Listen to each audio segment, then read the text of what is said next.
Samajwadi party यही सोच रही है कि चाहे जितने करोड़ की भी संख्या झूठ झूठ और नफरत के आधार पे गिन लिया जाए, लेकिन ये वही दल है जिसको अब घूमने के लिए लोग नहीं मिल पा रहे हैं। समाजवादी पार्टी यही सोच रही है कि क्या कोई ऐसी संख्या भी लाई जाएगी जिससे किसानों पे थार चढ़ाने वाले मंत्री के खिलाफ भी कुछ हो सकेगा। समाजवादी पार्टी यही सोच रही है कि क्या कोई ऐसी संख्या भी लाई जाएगी जिसमें दलित और वंचित की बेटी रात में 2 बजे नहीं जलाई जाएगी।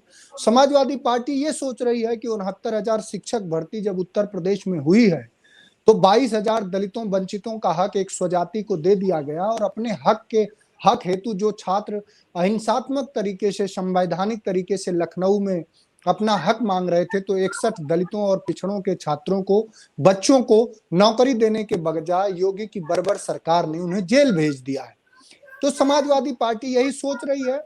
और अमित शाह जी उत्तर प्रदेश आए, उत्तर प्रदेश में पहले भी आते जाते रहे, लेकिन उनसे बड़ा सीधा सवाल है कि अमित शाह जी कम से कम आपके तड़ीपार होने की जो आपकी पदवी है, जो आपको विशेषण मिला है तड़ीपार होने का, और आपके सहयोगी हिस्ट्री सीटर अजय मिश्रा टेनी, तो जिस तरह आपका चाल चलन चरित्र और व्यवहार है उसी तरह का आपने सहयोगी रखा है। लेकिन कम से कम किसानों के प्रति संवेदना दिखाइए। और जिस मिनिस्टर के बेटे ने किसानों को कुचला है और 120 बी का वो स्वयं भी अपराधी है, तो उसको कम से कम थोड़ी बहुत अगर राजनीति में शुचिता, अगर झूठ और नफरत के सिवा पूज्य गांधी के बरख सावरकर को खड़ा करने के विमर्श के सिवा अगर कुछ थोड़ा बहुत भी आप में मानवता बची हो, अगर थोड़ी बहुत भी, तो मतलब आपको बधाई है कि आपके सुपुत्र के जो संपत्ति है वो 16,000 करोड़ बढ़ी। लेकिन देश का अगर आप आंकड़ा देखेंगे तो पहले देश पर जो कर्जे थे वो 21.9 लाख थे और आज देश पे जो कर्जा है वो लगभग 42 लाख करोड़ रुपए हैं। तो पूरा देश और जो सजग लोग हैं, जो प्रगतिशील समाज के लोग हैं, जो बहुजन वर्ग है, अब वो समझ चुका है कि इनके झूठ और नफरत से काम नहीं चलेगा। चाहे वो जितनी भी संख्या बता लें। अब भारतीय जनता पार्टी के संख्या का अगर आप उस पर करेंगी तो पंचायत के चुनाव में क्या हालात हुई भारतीय जनता पार्टी की। इनको लोग ढूंढे नहीं मिल रहे थे। और अब उत्तर प्रदेश का जो 24 करोड़ जनमानस है, वो मैं समझता हूं, और जो लोग जान चुके हैं कि अगर उनको समावेशी विकास और सब तरह के कलेश और कंटक से उबारने का अगर किसी के पास दूरदर्शी और दीर्घकालिक अगर प्रयास है और उसको जमीन पर फलीभूत करने का अगर किसी में विचारधारा है और सोच है, तो उस व्यक्ति का नाम अखिलेश यादव है। तो वो सारे लोग समझ चुके हैं। उत्तर प्रदेश में जब अमित शाह आएंगे लोगों को जोड़ने, तो लोग सवाल करेंगे कि किसान का 14 दिन में गन्ना का मूल्य भुगतान होने वाला था, जो अपने घोषणा पत्र में बीजेपी ने कहा था, आज उत्तर प्रदेश में गन्ना किसानों का 16,000 करोड़ रुपया बकाया है।